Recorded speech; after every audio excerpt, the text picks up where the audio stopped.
But I have a confession to make. I say things as they are. So if anybody gets offended, I am sorry, but that's how I'm born. Welcome you back again to our channel. It is getting more hotter in the political zone as former Malawi president exposed some secrets known to nobody at the course of 2023 election. I said this in my last video, and it's already coming to pass that there are so many reactions we Nigerians are yet to see concerning this concluded election, and this will not be the last. She made her speculations on buying of votes which truly took place during the election. Now tell me, is Tinubu not on his way out of the Aso Rock Villa? They already prepared evidences against President Bola Ahmed Tinubu since there is involvement of United States of America. Everything that happened during the election was monitored but wasn't known to nobody. We actually know that for Bola Ahmed Tinubu to be chased out of that villa, we need an external intervention. Please stay till the end of this video as there is more to what I would be revealing to you today. Share this video to every social media platform. If you cannot share it, give it a thumbs up. Like it for us so that YouTube will recommend it for us. Stay connected. We'll be right back. Welcome back to Lagos TV show. The whole of crime scene. It's happening in the street again. The center of political news, celebrity gossip, religious gossip, and happiness in the society. Join us, the voice of Africa.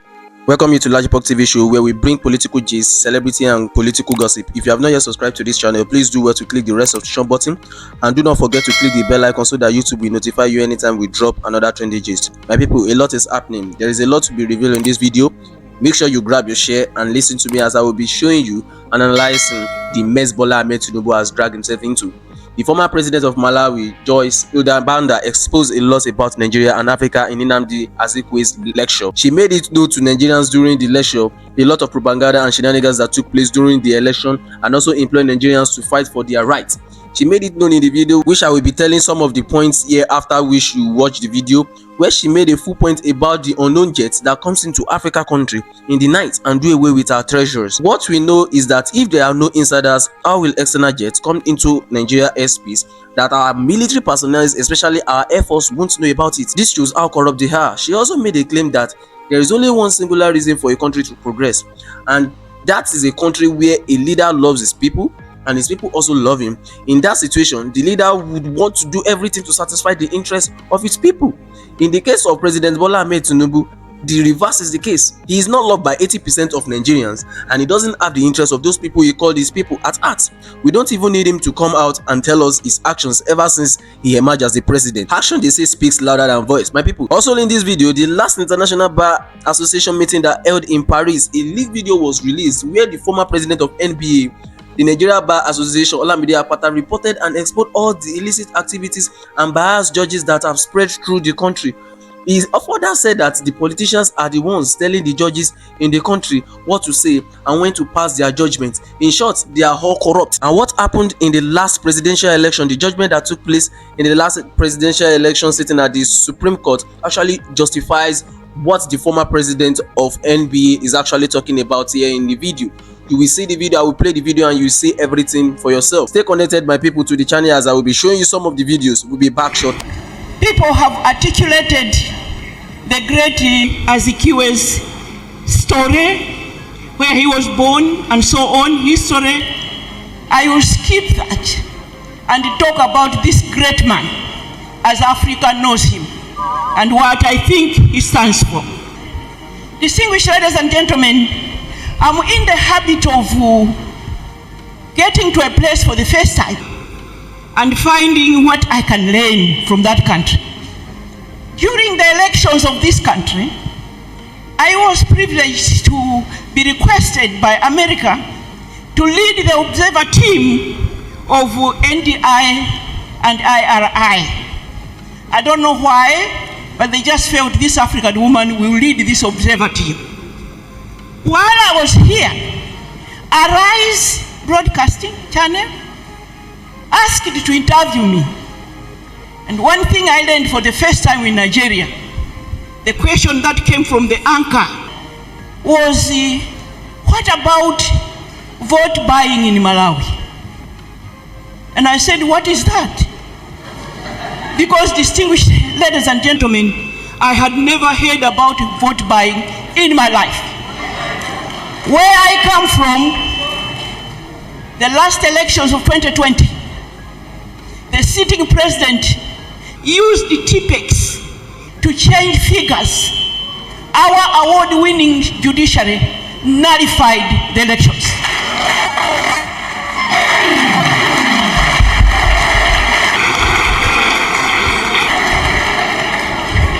Distinguished ladies, so when I went home, being interviewed how Nigeria was, I told them about this question, and Malawians were amused.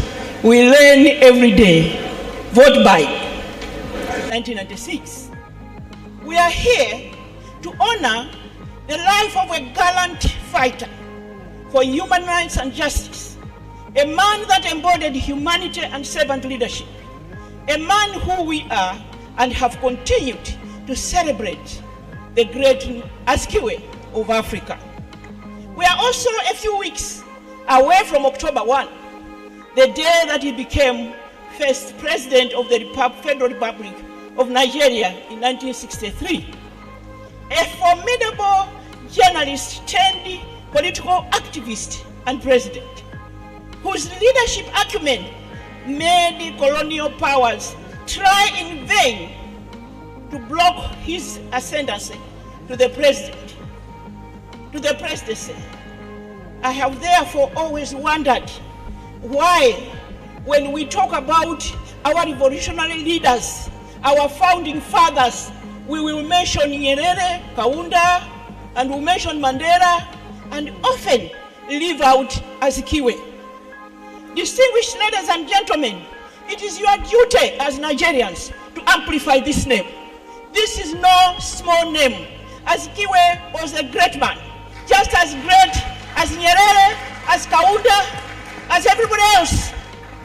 Nobody is going to do it for you but yourselves. I'll give you an example of what I did myself. Joyce Banda attended the first founding meeting of the Organization of African Unity. And in 2013, we were celebrating 50 years. And I got to the African Union headquarters, and they had put all the names on the wall of people they honor and recognize as our founding fathers. And Joyce Banda's name was not there. His picture was not up.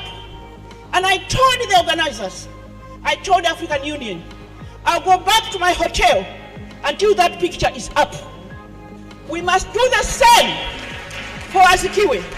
We must never allow his name to be omitted, because he's a great son of this continent. Distinguished ladies and gentlemen,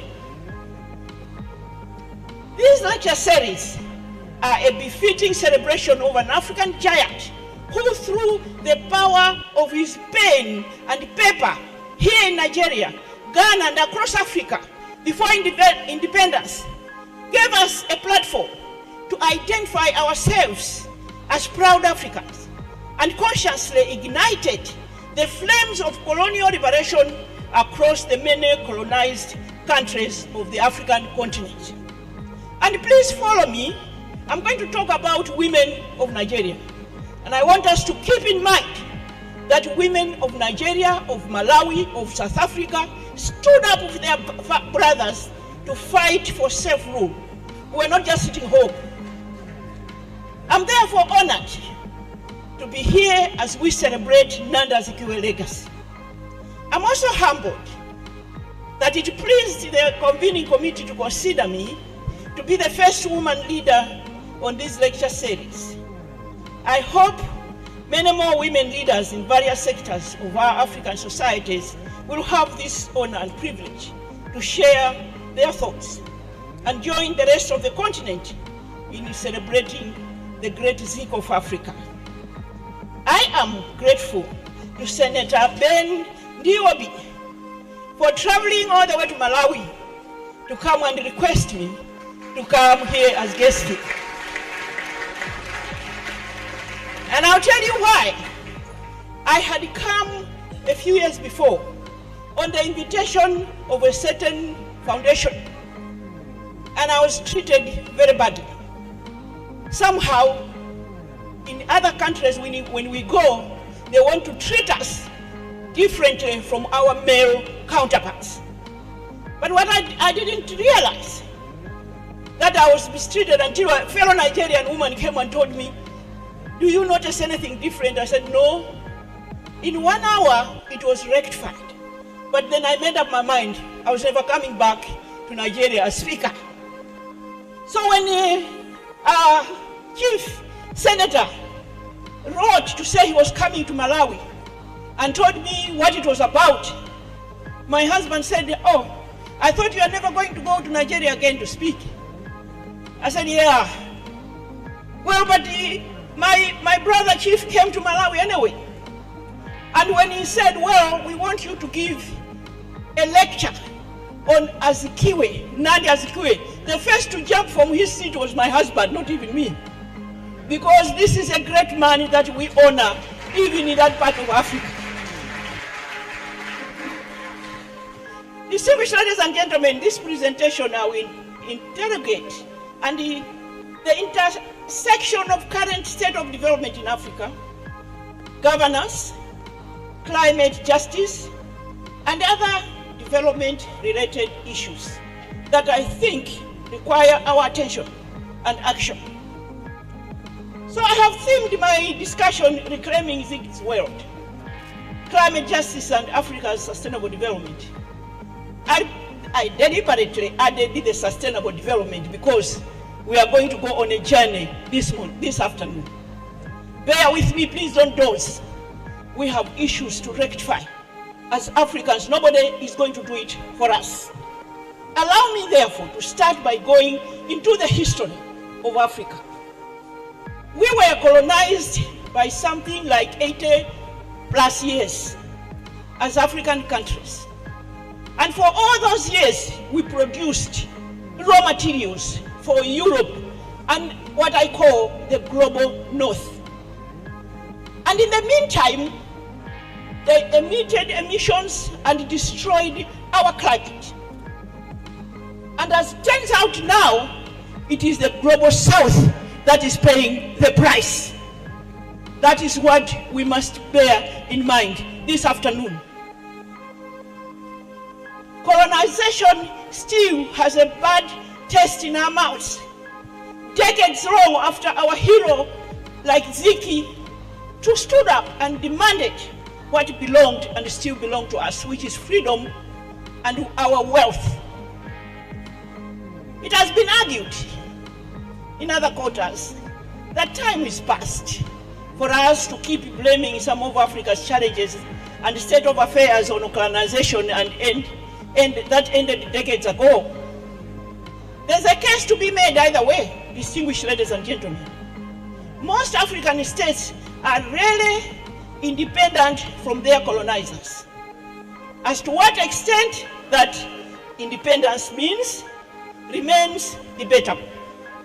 We have seen some former colonial powers continue to control how we should lead our lives and in the process cause economic and political instability. You have heard of the Pact for the Continuation of Colonization applied in some West African countries by the French government, through which they are bonded to colonial power, including control of their hard-earned reserves. In 1947, the pact, this 1947 pact has just been renewed 2 years ago to further enhance the colonial masters' hold and control of those countries. Can we therefore say the whole Africa is free? Distinguished ladies and gentlemen, this pact was designed to help France maintain control over its colonies. I therefore hold the view that unless we rise and fight together, as the governor said, stand united, we are not completely free.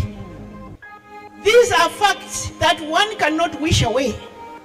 Isn't it a fact as well that when colonizers left, starting with Ghana 1957, They left broken education systems, broken health systems, agricultural systems that were in tatters, that we had to start from scratch with zero resources. Distinguished ladies and gentlemen, therefore, colonization, industrial revolution, looting of African resources are interlinked, but have also led to climate change.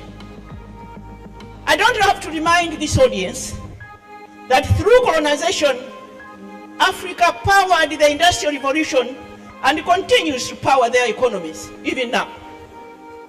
We as a continent are paying for sins we did not commit at all, but emanating from our being colonized. The government to get a tractor, and then he will go and farm, and he will go back to government to get seeds and fertilizers free, and you send his child from standard 1 all the way to university free. That is what I'm talking about. When a country is rich, the wealth belongs to the people, and leaders must ensure that people are enjoying that wealth. I have always imagined that if Dr. Nandi Azikiwe had been alive, this is the kind of leader we were going to have. Unfortunately, his tenure was cut short. And me as a politician, I do understand, oh my God, you don't know what we do to each other in politics. But I wish he had been given enough time, because he had laid the foundation for the prosperity and unity of this country called Nigeria.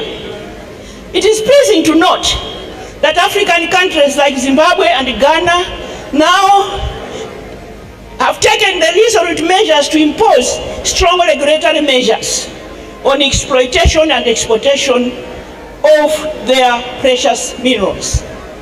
As a continent, we must be vigilant and stop these odd and late night flights that land in forest airstrips and fly out with our precious stones to unknown destinations. I don't know if you know this, but there are some countries on the continent, when you fly, you see strips, airstrips, and they will come and land at night and load. Nobody knows whether with the knowledge of the leaders, but they are able to land, load, and leave the country.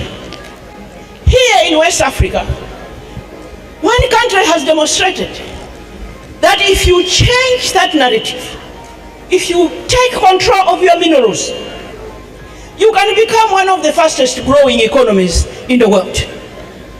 So, this should be inspiration for us. This should encourage us. We are a rich continent.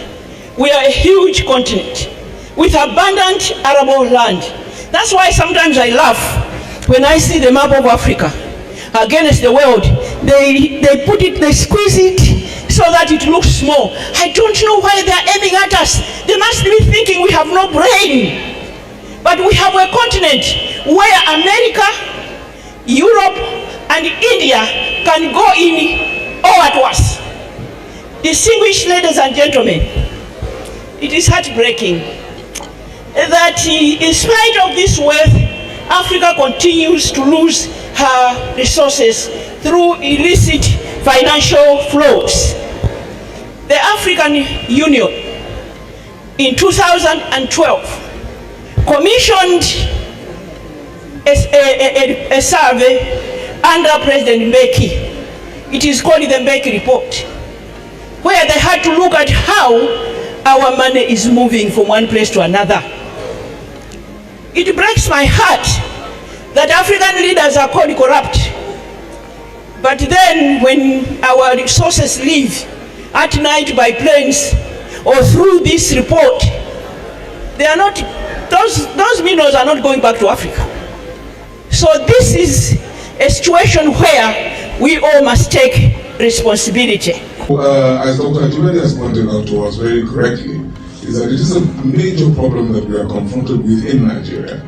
And Nigeria is the largest black nation on the earth. And what happens in Nigeria has major implications the world over. And so forgive us for fixating on this problem just for a little bit. Because we think that the IBA, being the global voice of the legal profession, has a role to play in dealing with what I call judiciary capture. Because while I was president, what I found out was that there is a deliberate attempt on the part of the political class in Nigeria to capture the judiciary. And that has very insidious, very invidious consequences for the rule of law in Nigeria. And it is deliberate, it is intentional, and it is achieving results for them. And what we find is that, firstly, from the point of view of appointments, as president of the bar, I sat on the interview committee for judges, and what I saw was bizarre. And as Tunde has said to us, that a good judge will emerge in Nigeria out of that process is by fluke only. Sheer luck of the draw, as it were. And we're playing Russian roulette with judicial appointments in Nigeria. It's ridiculous. And so we're hoping that the IBA would accept, don't take my gospel, or don't take what I say for gospel. IBA should ascertain that what we say is correct and then lend its voice. The process of appointment, 1. 2, the impoverishing of judges in Nigeria. Remuneration, I don't even want to tell you what a judge earns in Nigeria.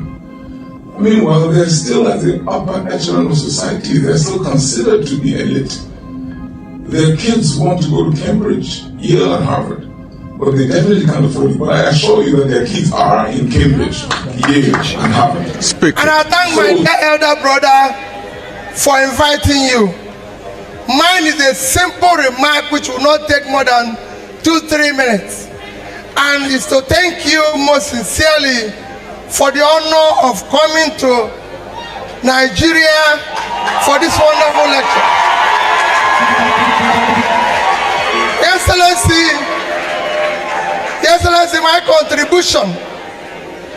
my little contribution to your speech is that the problem of Africa, problem of Nigeria, rests squarely on leadership. It is bad leadership that is the problem of Africa. It has nothing to do with colonialism. We were colonized years ago. Today, it is African leaders that have turned Africa into a gigantic criminal enterprise. And I'll give you an example. Let me use this university. Let me use this university to give you an example of the problem we face in our country. This university, if you're employed here, you work hard for several years to be a professor. And if you're a professor in this university, your salary is 400,000 naira. And if they pay you without spending your money for 30 years, your salary will amount to 144 million, which is not up to what we used to buy a car for a legislator in Nigeria. That is the problem of Nigeria.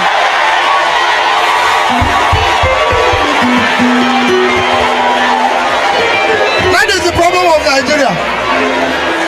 That is number one. Number two, this university where you are, the overhead they give to the vice chancellor from federal government of Nigeria is about 10 million naira. So in 1 year, they will get about 120 million naira. They have over 500 professors, over 4,000 lecturers, over 40,000 students.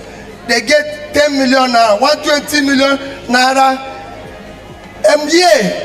So 5 of the universities like this will get about 600 million naira annually, which if you convert to dollar today is about 500,000 naira. That is what we use to go to a meeting of United Nations for 1 week. Is unacceptable. That is the problem of Nigeria. That is the problem of Africa. We can afford to do that with less than 10%. So it's squarely on our destiny.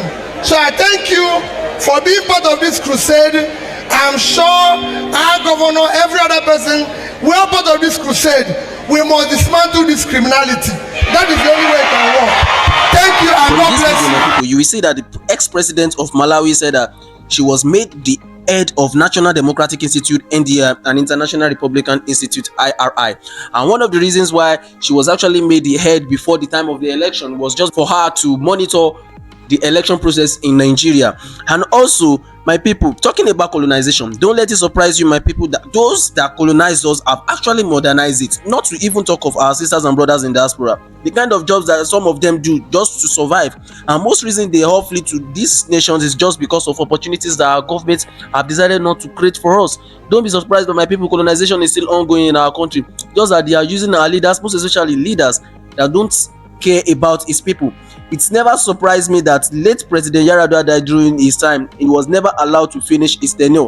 Look at how everything was actually going smoothly in the country during the tenure of late President Umaru Musa Yar'Adua. Everything was going smoothly and people were actually okay with his tenure. Not until we lost him to the hands of death. You actually heard where the ex-president of Malawi said you shouldn't be surprised if she tells some of the things politicians do to themselves, all in the name of power.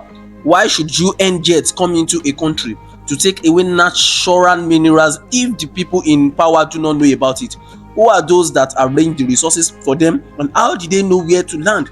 My people, this calls for concern. President Bola Ahmed Tinubu is just a leader that do not prioritize the need of his country. Because if he does, he won't just get to the seat, and the first thing that will come to his mind is to get presidential yacht, is to get his wife a new car, a car that they can actually pick the money out of their own account, since the woman came outside to tell us that they have their own money, that they don't need the country's money to spend. If he actually prioritize the need of the people, then he will go straight directly into the problems that the country is facing, and they will deal with it one by one. And if it's about anything that will cause hardship in the country, then there are a lot of things that need to be set aside before going into any plans that might cause hardship for the people. But President Bola Ahmed Tinubu decided not to go this way, and he decided to go the other way. All he ever seeks for right from the beginning was just the taste of power, and now that he has it, he's using it to oppress those he calls his people, even to the tone of using the justice against the people. You will see that the ex-president of Malawi was surprised at the question she was asked by the Arise journalist, which she said she hasn't experienced anything like buying or vote. That the last person that actually did something close to this was to change the vote count in the country in which the election was nullified. So my people, drop your opinion at the comment section. Do not forget to like, share and subscribe to our channel, and also click the bell icon so that YouTube will notify you anytime we drop another video. See you in our next video.